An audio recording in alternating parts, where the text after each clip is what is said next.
Hey guys, we're doing something different today. Well, sort of, not really. We're back working on the Chevelle again, the two-door flavor this time, not the wagon. And it's time to start patching these floors. Now the floors, at first glance, looked okay, but the fronts have been patched in by somebody and they did a terrible job, and I don't want people thinking I did that. And then I got a few other spots I got to deal with that I'll show you guys here in a second. So we got some, common rust issues back here. This is the rear behind the driver, obviously. It's got a little bit of surface rust over here, but it's not terrible. So we'll see if we can't just clean up over here, do some kind of rust abatement. And then over here, obviously, we're gonna have to do some heavy patchwork. Those are some decent holes. I got some pinholes over here. You can see there's that little guy right there. And then this is all getting cut out to do the transmission, obviously, and then you can see there's just some really bad welds built up on top of here, and there's some holes. They're not fit very well. And like I said, I just don't want people thinking I did that. So I've got a replacement floor section. I got the from both sides, but I think I'm only going to use the part over here that we need to replace. And then for here, I'm going to have to make a small patch panel just because I don't want to have to worry about that one rusting again. And then in the fronts, I've got some replacements front halves for this car that I got, I think, from Jegs. They weren't too bad. I think they were like $89 a piece, which I know when I've done this in years past, those were like $150 a piece. So to me, that's not a bad deal. And it'll make the floors a lot more solid, keep our feet from getting wet, and we won't whistle when we go down the road. So we'll go ahead and start cutting this stuff out. You could use a cutoff wheel for this. You can use, they make automatic shears that you can get at like Harbor Freight and places like that. But like I said, I wanted to try this out to see how it goes. So here we go. Here goes nothing.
Okay, so now we can use this as a template of sorts, but we'll clean this hole up a little bit. It's not the straightest best cut. Like I said, I haven't used this particular one before.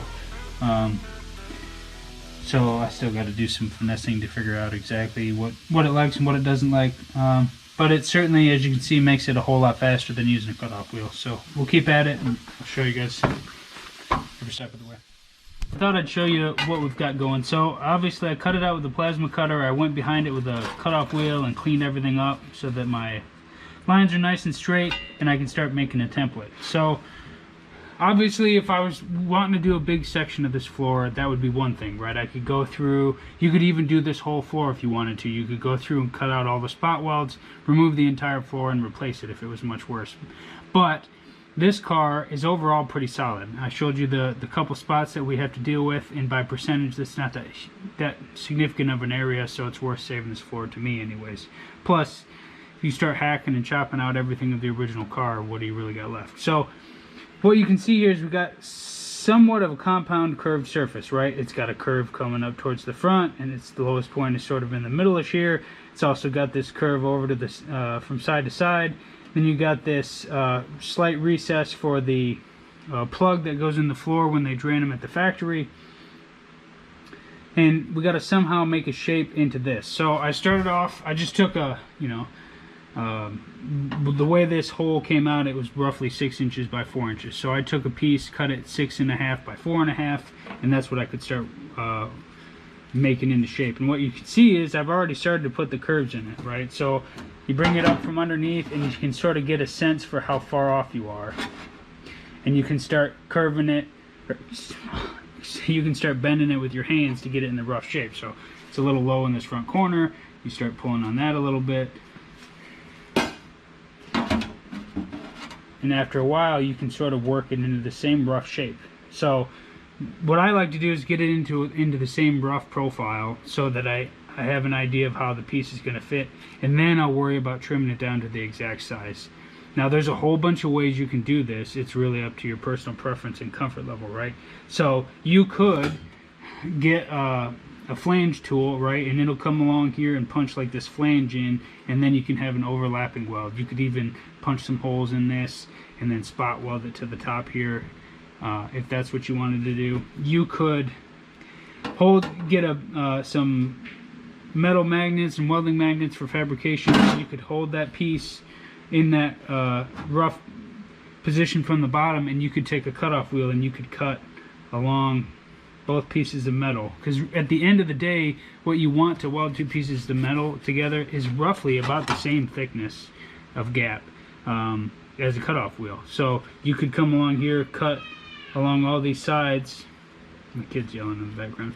You could come in here with a cutoff wheel and cut along this, cutting into both pieces.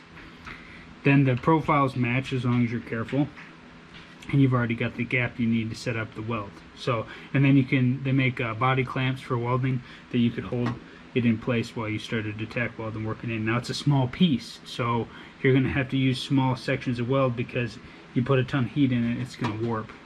And you can warp the rest of the floor because it's just the same thickness stamped into this shape to give it the sort of rigidity and strength that you need for a floor, because the braces are only in a few spots. You'd be surprised really what's holding your butt in the car as you're driving around. So I haven't decided which way to do this one yet. I was hoping you guys would tell me which way to go. But it doesn't look like you're going to do that, because this is really one-way communication, so that's unfortunate.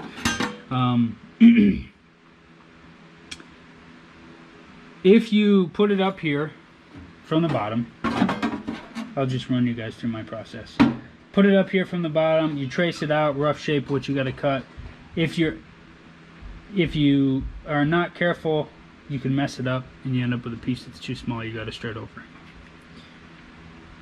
The other thing to keep in mind is how you draw your shape out on this. So you use a Sharpie like this, right? Just because it makes the lines visible. It makes a super thick line. If you're not paying attention, which side am I supposed to cut? You know, you cut down the middle, or you cut on this side. Now you're adding an even bigger gap, because the Sharpie profile doesn't get right up against this hole that we've created, right? So we add ourselves an artificial gap. Say it's a 32nd, 18th of an inch, something like that. And then you cut on the side of this. Now you've got an even smaller piece that you're trying to fill the weld in. So they make these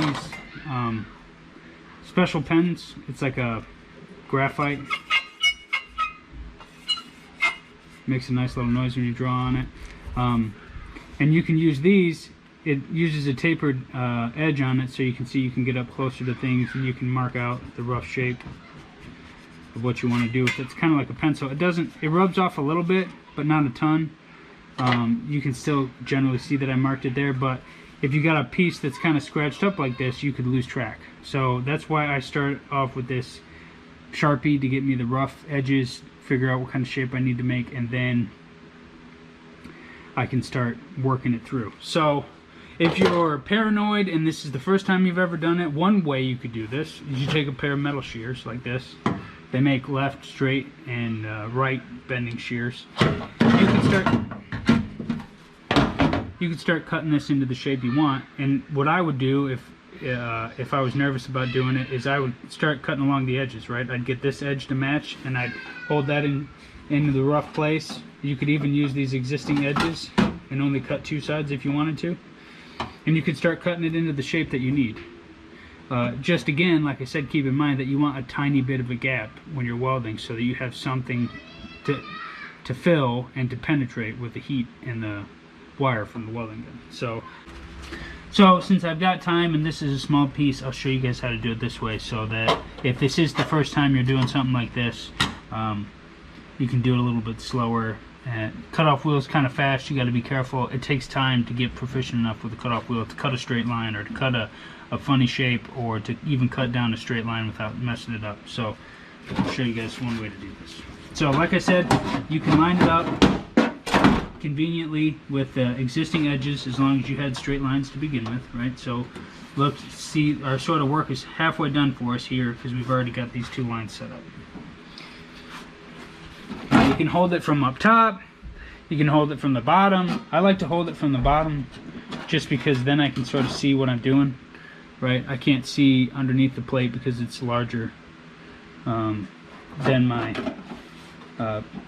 piece I'm trying to make here. So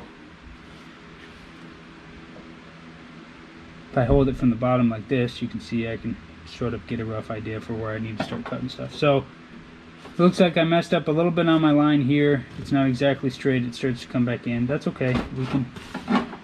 We can work with that. And you really just got to pick a corner, right? So pick a side. That's where you start from. That's where all your measurements come off of, just like you were trying to machine something. That way you don't screw up coming from both sides from a different dimension or a different reference point, and you start making your piece too small. So we'll go ahead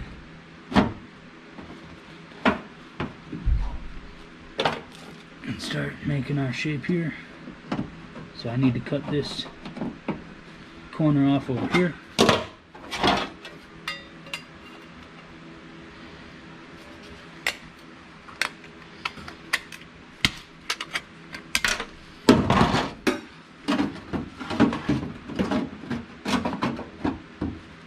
See, that's really all there is to it. You can keep working this around, and keep working your shape, and eventually you'll have everything cut the way you need it to be.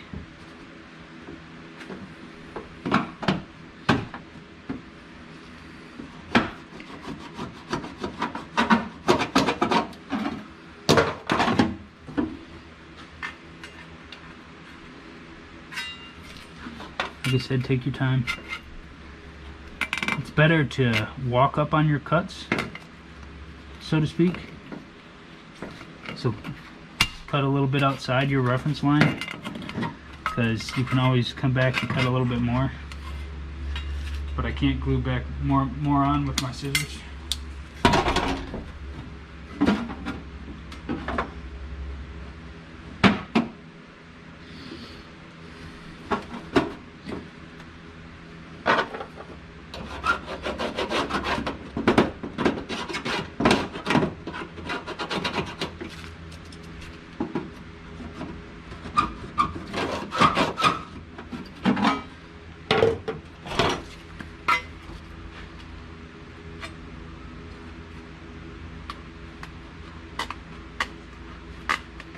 And then the other thing to keep in mind as you're doing this, I guess I should do this so you guys can see what I'm doing.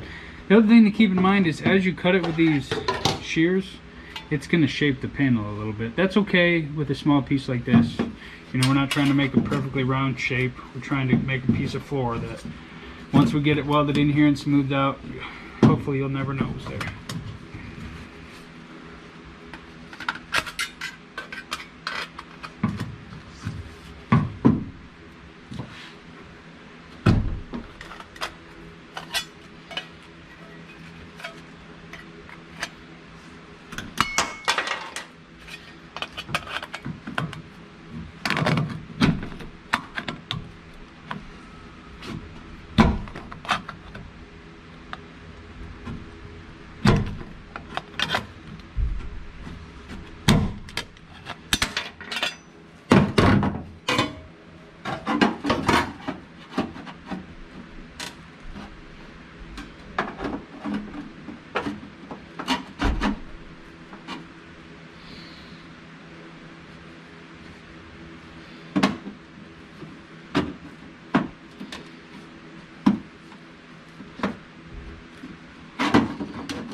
See, now we got our rough hole cut out.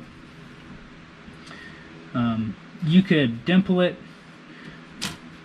to match this profile here. I don't really care about that particular feature, so I'm not going to worry about recreating it here.